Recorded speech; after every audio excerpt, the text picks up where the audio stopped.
Instagram model is really popular. Her name's Mona.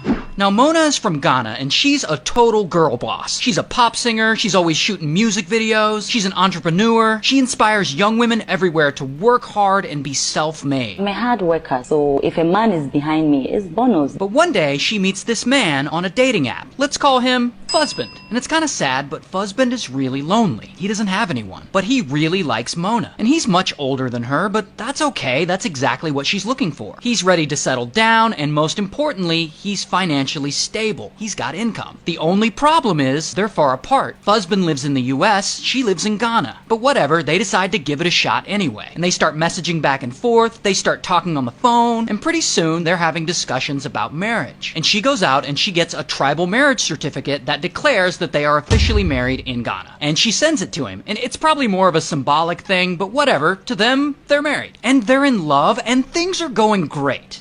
Until one day, Mona's father's farm in Ghana runs into financial trouble. So she hits up Fuzzband asking for help. And Fuzzband's a nice guy, so he's like, yeah, I'll help your family. And he wires her a little money. It's not a lot, but it helps. And soon after, the farm needs money again, so he wires her a little more. And she asks again and again and again. And eventually, over a period of time, he had wired her a total of around $90,000 to help her father's farm. Then, shortly after that, like out of nowhere, boom! Mona gets arrested, and everyone's shocked. She's an influencer, 4 million fans. Why was she arrested? Apparently, the FBI had been on her trail for a while, suspecting her of romance fraud. She allegedly targeted Fuzzband because he's older, he's lonely, and he has money. And she tricked him into fake marrying her so she could con all of that income out of him. There allegedly is no struggling farm. She just wanted to fund her lifestyle. Now, she obviously didn't tell him who she really is, or he could have looked her up and seen her on Instagram, riding in luxury cars, wearing Dolce & Gabbana, and here's a TikTok she made shopping at Dior right before she was arrested, probably spending that farm money. Oh, but it gets worse. Not only was Mona allegedly scamming Fuzzband, but she's also allegedly part of a cybercrime criminal network in West Africa. And their whole thing is targeting and scamming individuals like Fuzzband, and then the group will share in the profits. And when she got arrested, she and the group had allegedly stolen over $2 million